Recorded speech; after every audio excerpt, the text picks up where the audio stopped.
Hello and welcome to Humans of Reliability. Today I am excited to be joined by my friend Stefan. Let me not butcher your last name, Kolesnikovic. Kolesnikovic. Did I get it? Nailed it. He nailed it. Yes. Stefan is a principal site reliability engineer at Achievers. So Stefan, I'm going to toss it over to you to just introduce yourself and what you do. Sure. Yeah. My name's Stefan Kolesnikowic. As you said, I'm a principal and site reliability engineer here at Achievers. I've been here for 5 years. We mostly focus on the future of the platform, where things are going, and kind of like the big scale infrastructure projects that we have going on. Okay, very cool. And Stefan is also based in Toronto. We've had the pleasure of meeting in person. So that's always fun to do one of these with somebody I've actually met in real life before.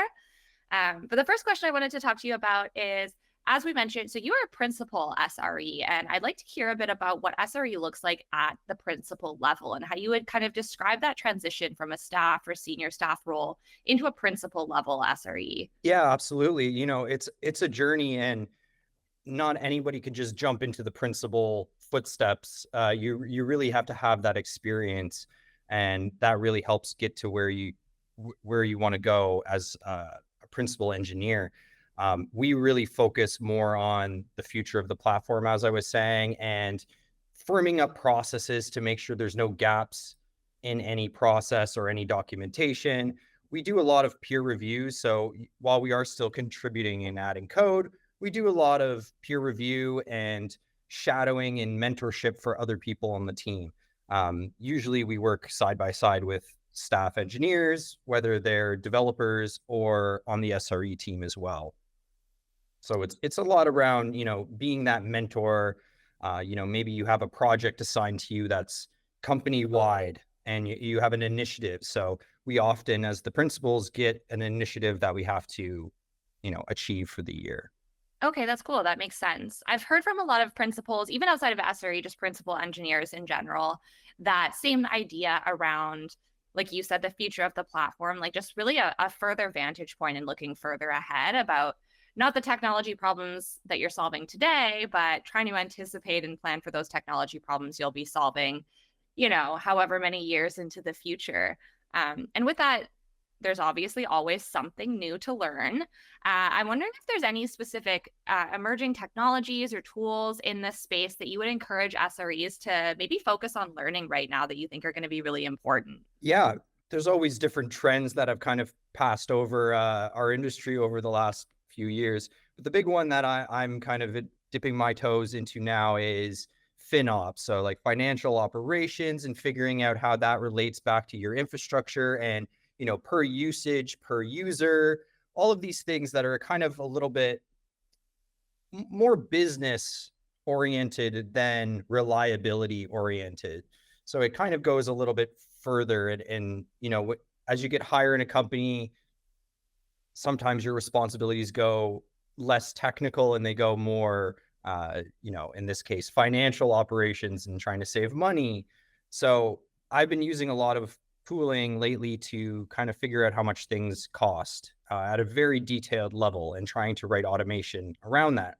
So we've done a lot of really cool things here at Achievers to kind of see how much does each little microservice cost us? How much does the buckets cost? How much do the secrets cost? And we've kind of graphed this all out using BigQuery. We're big users of Google Cloud, so we use Google Cloud and BigQuery, and we kind of graph everything out. So you can easily select your service, your team, and see the trends that your service has been having over the last little bit for cost. Kubernetes right sizing has been another big task that we've accomplished here at Achievers. So any tools that are around kind of optimizing cost, I say definitely go investigate. To name a few of them, open cost is one that we've looked at, but we ended up just writing our own tools directly into our cloud provider. Yeah, I think that's a really good call out, especially for people who, are maybe kind of leaning into that senior SRE role and moving up the chain and understanding like how to really progress in a career. It's obviously like being good at the job you have is important, but just being a really, really excellent SRE is not necessarily the skill set that's going to actually even be the most important as you get more and more senior, because you need to learn how to speak that business language and influence the amount of resourcing and the way that your executives look at the SRE craft. And that can be really challenging for people, but that's a good lens to look at it through, is like actually understand costs, because at the exec level, especially, like money is the thing that really talks. So we're seeing a lot of SREs focus on getting a little more business and politically savvy, in addition to just being good at, maintaining and building a stable infrastructure. The next question I wanted to talk to you about is a little bit on open source. We've chatted a bit about this before, and from what I understand, you use a fair amount of open source projects within Achievers. So I was wondering if you could tell us a little about, maybe shout out some open source tools and projects that are close to your heart.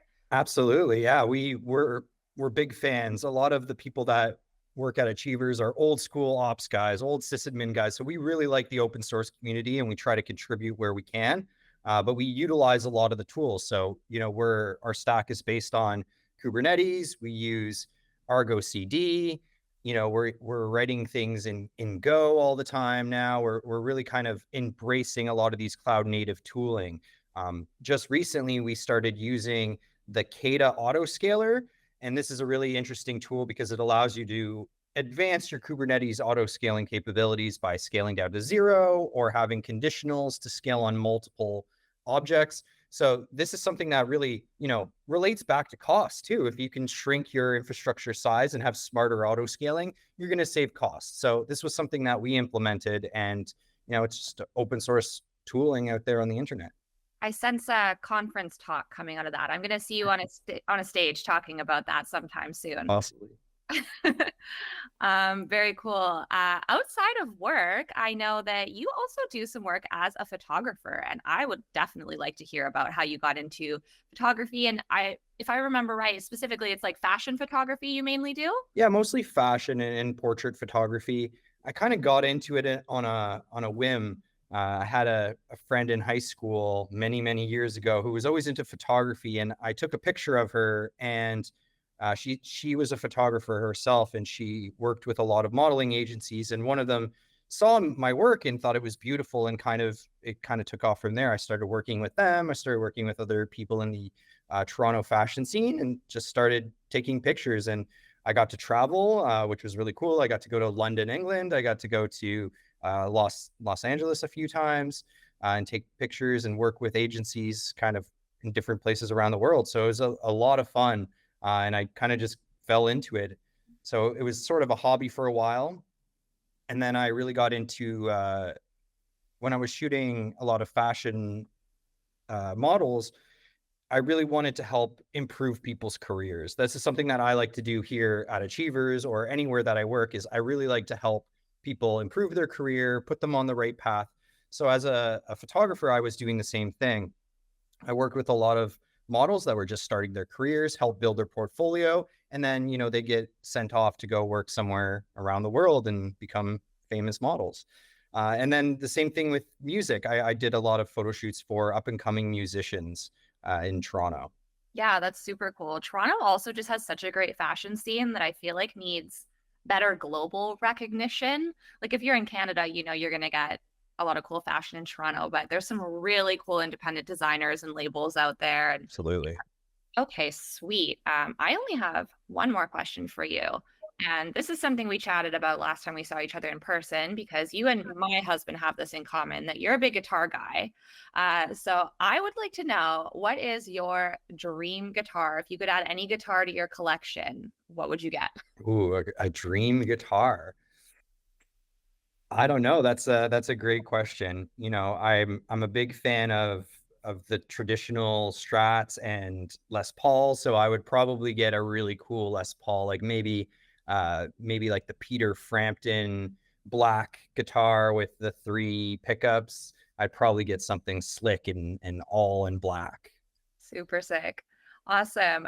Well, to wrap up, I always invite any guest I have to share anything else they'd like people to know. So this can be anything. If you've got a talk coming up, if you're hiring, if you're writing blog posts, whatever you want. This part's optional, but here's your free plug if you like it. I don't have anything to plug, but I love meeting people in the community and talking about different projects that I'm working on or what you're working on. So if anyone wants to reach out and chat shop, that's one of my favorite things to do at conferences and these meetups, is just talk about what people are working on. So feel free to reach out to me. I'm on LinkedIn, Stefan Kolesnikowic, and you can also reach me on my email, stefan@sandnetworks.com. Perfect. Thank you so much, Stefan. As always, it's a pleasure to chat with you. And hopefully, I'll catch you next time I'm in Toronto. But until then, we will see you later on Humans of Reliability.